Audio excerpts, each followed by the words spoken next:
તો આ તરફ રાજકોટ જિલ્લાના ધોરાજી તાલુકામાં વરસાદ જોવા મળી રહ્યો છે। ધોરાજી શહેર અને ગ્રામ્ય વિસ્તારોમાં પણ વરસાદ ખાબક્યો છે। ધોધમાર વરસાદને કારણે ધોરાજીના રસ્તા પાણી થઈ ચૂક્યા છે। તો રાજકોટના ધોરાજીમાં પણ હાલ વરસાદી માહોલ યથાવત છે।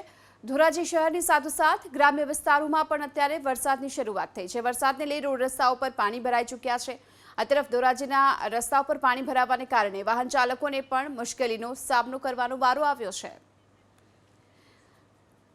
જો કે રાજકોટના જેતપુર તાલુકામાં પણ વરસાદી માહોલ યથાવત છે। જેતપુર શહેરની સાથોસાથ આસપાસના વિસ્તારોમાં પણ વરસાદ વરસી રહ્યો છે। તીનબત્તી ચોક, સરદાર ચોક, અમરનગર રોડ વિસ્તારમાં વરસાદી માહોલ છે। જેતલસર, નવી સાંકળી, જૂની સાંકળી સહિતના અનેક ગ્રામ્ય વિસ્તારોમાં પણ હાલ વરસાદ વરસી રહ્યો છે। જેતપુર શહેરની સાથોસાથ આસપાસના ગ્રામ્ય વિસ્તારોમાં પણ વરસાદ ખાબક્યો છે અને વરસાદને લઈ રોડ રસ્તા ઉપર પાણી ભરાઈ ચૂક્યા છે। ખાસ કરી જે નીચાણવાળા વિસ્તારો છે ત્યાં પાણી ભરાવાની વધુ સમસ્યા છે અને તેના કારણે લોકોને, વાહન ચાલકોને પણ હાલાકી પડી છે।